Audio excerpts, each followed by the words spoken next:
1. What is the primary responsibility of a detective during an investigation? A. To collect evidence and solve crimes. B. To arrest suspects. C. To conduct interviews and analyze information. D. To perform autopsies and medical evaluations. 2. Which of the following is the best method for ensuring compliance with legal guidelines during an investigation? A. Focusing on speed over thoroughness. Following established procedures and legal protocols. C. Relying on intuition and experience alone. D. Ignoring irrelevant details. 3. What is the primary goal of evidence collection during an investigation? A. To identify witnesses. B. To confirm a suspect's guilt. C. To preserve information for later analysis in court.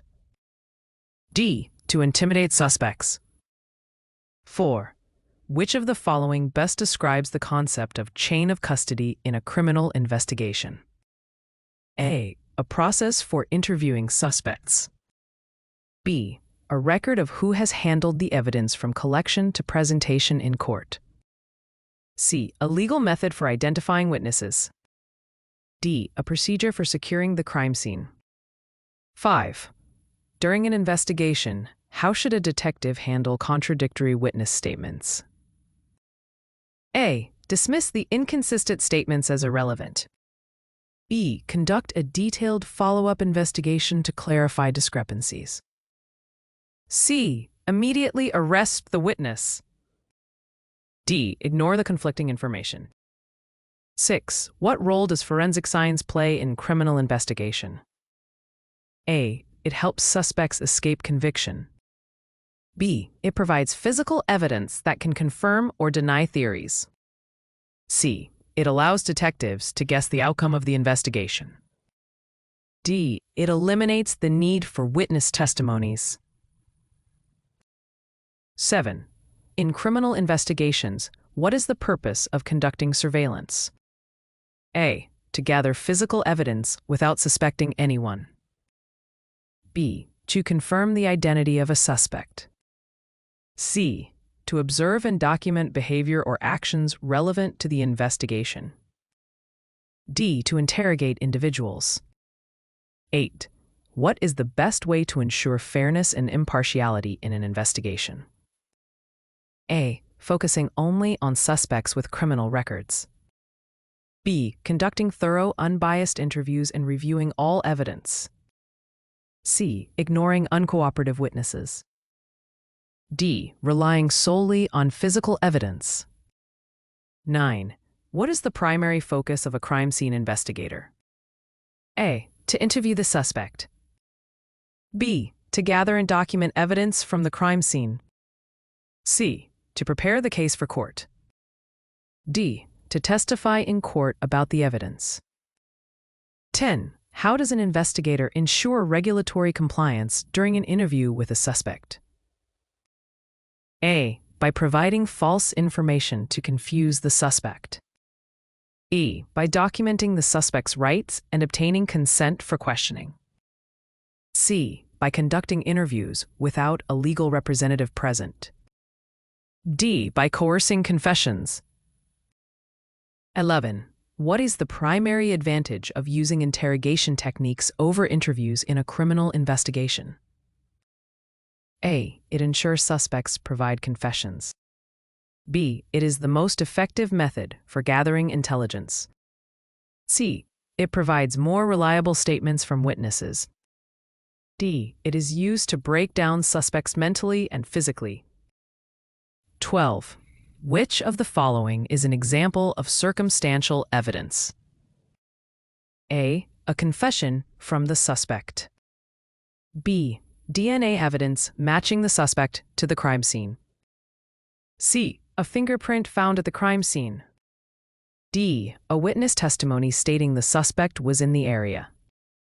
13. In order to make a successful case in court, a detective must ensure that A. Evidence is handled with care and integrity. B. Suspects are detained for as long as possible. C. Only witness testimonies are presented. D. Evidence is disposed of once the case is solved. 14. What is the first step a detective should take upon arriving at a crime scene? A. Interview witnesses. Secure the crime scene to prevent contamination. C. Collect evidence. D. Arrest any suspects in sight. 15. When is it appropriate for a detective to use a search warrant? A. When there is probable cause to believe that evidence of a crime is present in a location. B. When a suspect voluntarily offers their personal items. C. When a witness provides detailed testimony about a crime. D. When a detective is following a hunch. 16. How can a detective ensure they are following the principles of adult learning when training new investigators? A. By providing written instructions without interactive learning activities. By using case studies, real-world examples, and hands-on practice. C. By offering lecture-style presentations only. D. By focusing on outdated methods that have not been proven effective. 17. Which of the following is a key factor in evaluating the credibility of a witness? A. Their relationship with the suspect. B. The number of times they have been arrested. C. The consistency and detail of their testimony. D. The amount of time they have known the suspect. 18. What is the role of mentorship in the development of new investigators? A. To provide only administrative support. B. To offer guidance, feedback, and real-world case experiences to improve investigative skills. C. To focus on increasing the number of arrests. D. To limit access to senior investigators for training. 19. In order to effectively present a case in court, a detective must A. Fabricate evidence to support the case. B. Present all collected evidence in a clear, organized, and legal manner. C. Make assumptions about the defendant's guilt. D. Rely on witness testimonies without verifying the facts. 20. Which of the following is a primary challenge investigators face when dealing with cybercrimes? A. The inability to track digital evidence. B. The vastness of data and the complexity of digital trails. C. The difficulty in questioning suspects online. D. The lack of legal frameworks for cybercrime investigations. 21. How does using modern technology such as GPS and data analytics improve investigative work? A. It replaces traditional investigative techniques completely. E. It helps identify trends, track movements, and analyze evidence more efficiently. C. It eliminates the need for human involvement in investigations. D. It is a method for gaining confessions from suspects. 22. What is the purpose of a case review meeting?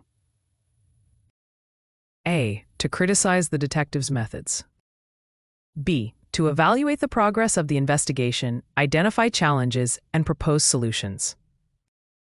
C. To finalize all evidence and close the case. D. To make the suspect feel guilty. 23. What should a detective do if they receive an anonymous tip? A. Disregard it unless it comes from a known source. B. Follow up on the tip by verifying its credibility and checking for evidence. C. Immediately arrest the individual who gave the tip. D. Use the tip as the sole basis for further investigation. 24. Which of the following is an effective strategy for mentoring new detectives? A. Letting them handle all cases on their own without oversight. B. Gradually increasing responsibilities while providing feedback and support. C. Restricting their learning to written exams and theoretical knowledge. D. Allowing them to observe only and never engage in active investigations. 25. What is the significance of regulatory compliance during the evidence collection process?